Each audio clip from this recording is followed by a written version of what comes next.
Bonjour, bonsoir.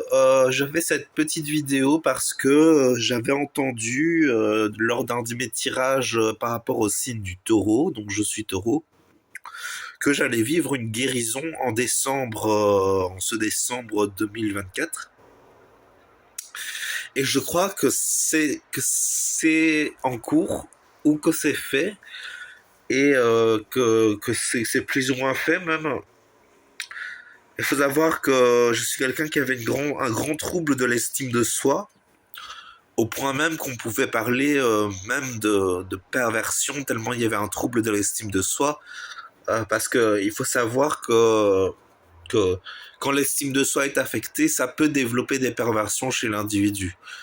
Bon, la plupart du temps, chez les natifs du signe du taureau, ça finit pas dans une vraie perversion. La plupart du temps, ça va plutôt se faire à travers des manipulations avec les gens qu'ils côtoient, à travers des choses. C'est encore là, ces énergies-là négatives sont encore en moi.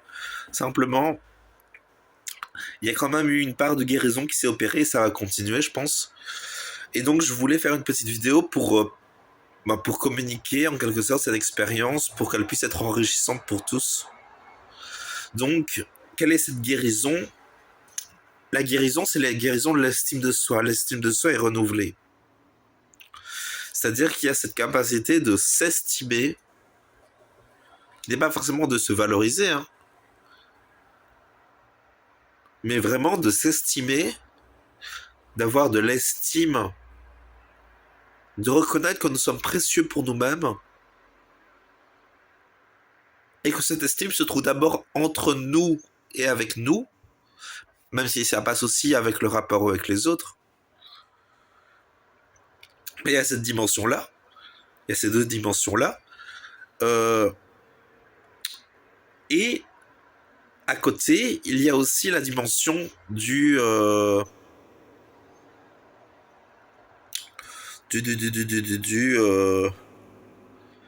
y a aussi la dimension de l'ordre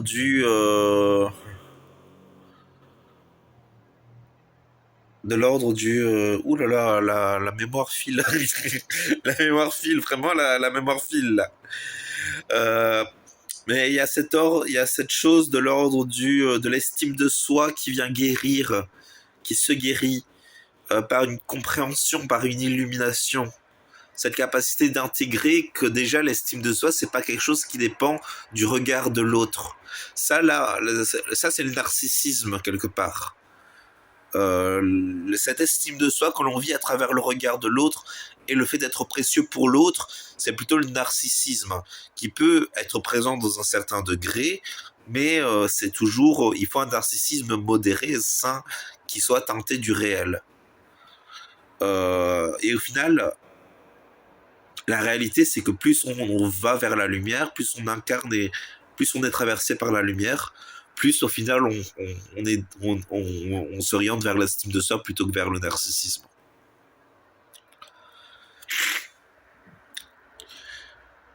Euh, et donc, et donc, il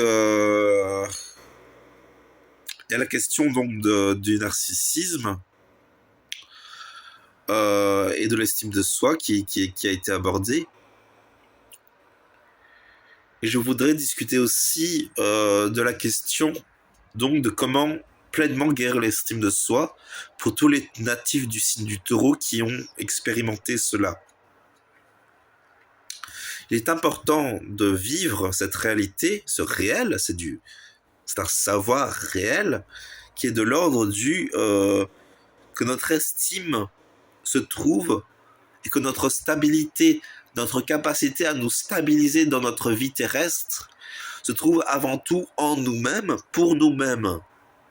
Et que ça ne doit pas passer par les autres. Ça doit passer avant tout par nous-mêmes. Nous avons en nous-mêmes cette capacité à nous stabiliser. Bien évidemment, ça n'empêche pas qu'il y ait parfois des instabilités. C'est le passage à travers le monde euh, qui fait ça, qu'il y a des instabilités.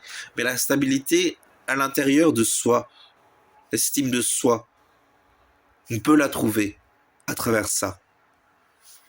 On peut la trouver à travers cette expérience qu'au final, nous sommes là pour prendre soin de nous-mêmes. Nous sommes là pour être là pour nous.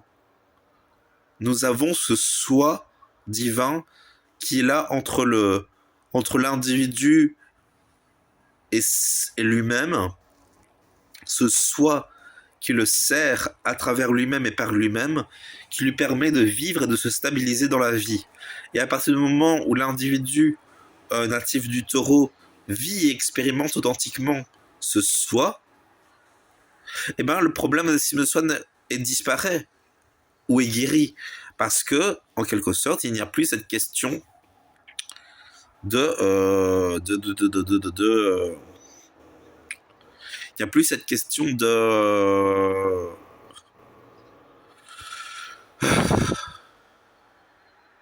La question est partie, donc je ne m'en souviens plus. Il n'y a plus cette question du trouble, de comment, de qui je suis pour moi, etc., etc., etc. Tout ça est parti, envolé. Nous sommes guéris, nous sommes soignés, nous sommes protégés, nous sommes dans le refuge. C'est Ahaya, en quelque sorte. C'est l'ange de la Kabbale qui est le mien, c'est Ahaya. Et véritablement, nous sommes protégés, quoi. Nous sommes dans le refuge divin. Et à côté, et donc nous avons cette capacité de se trouver et de se stabiliser. Et cet ange Ahaya, c'est quoi? C'est l'ange de la justice aussi. C'est cette lumière qui vient imposer par des forces occultes la justice. Parce que oui, quand Ahaya agit, eh ben, Ahaya impose la justice. Parce que Ahaya, c'est les forces d'Uranus au niveau de la source des énergies de Ahaya, c'est Uranus. Et ensuite, ces forces travaillent avec les forces de Gebura. Donc on a vraiment affaire à une lumière qui sert la justice. Et cette lumière qui sert la justice est aussi appelable l'amour du pouvoir, comme l'a dit Floriange sur sa chaîne. Et cette dimension, c'est donc l'amour du pouvoir, parce que l'amour du pouvoir par la lumière qui nous permet d'exercer la justice. L'amour du pouvoir par la lumière, l'amour du pouvoir, amour, lumière, justice, pouvoir. La justice nous amène naturellement vers le pouvoir, la lumière nous amène naturellement vers l'amour. Donc nous avons toutes ces dimensions, en quelque sorte.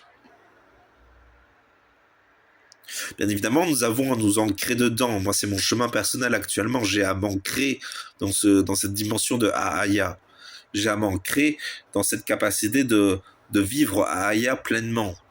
Probablement beaucoup de prières à faire.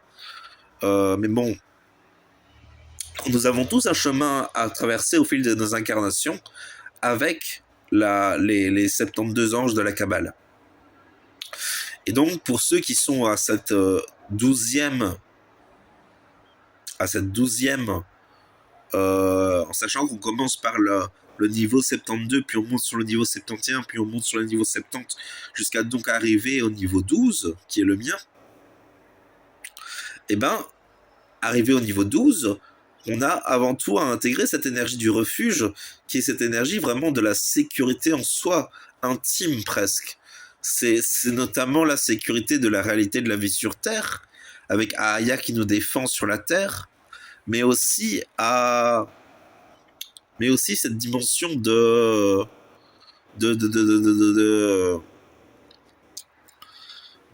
cette capacité à... Ouf, l'idée est déjà partie. Enfin bon, je crois que j'ai dit l'essentiel pour les taureaux. Donc, il y a cette dimension de l'estime de soi qui est à acquérir avec les taureaux qui est très importante. Bien évidemment, moi je suis sur le premier niveau du taureau. Tous les natifs du taureau n'ont pas les mêmes troubles, mais en tout cas, il y a ces dimensions-là que nous sommes tous amenés à guérir de quelque chose. Et le taureau, c'est vraiment la question de l'estime de soi qui est fondamentale. Le scorpion et le sagittaire aussi, mais c'est pas les mêmes énergies vraiment. Le scorpion, c'est l'estime de soi à travers le cœur. Le sagittaire, c'est l'estime de soi à travers l'harmonie, la beauté, la gentillesse, l'amour, la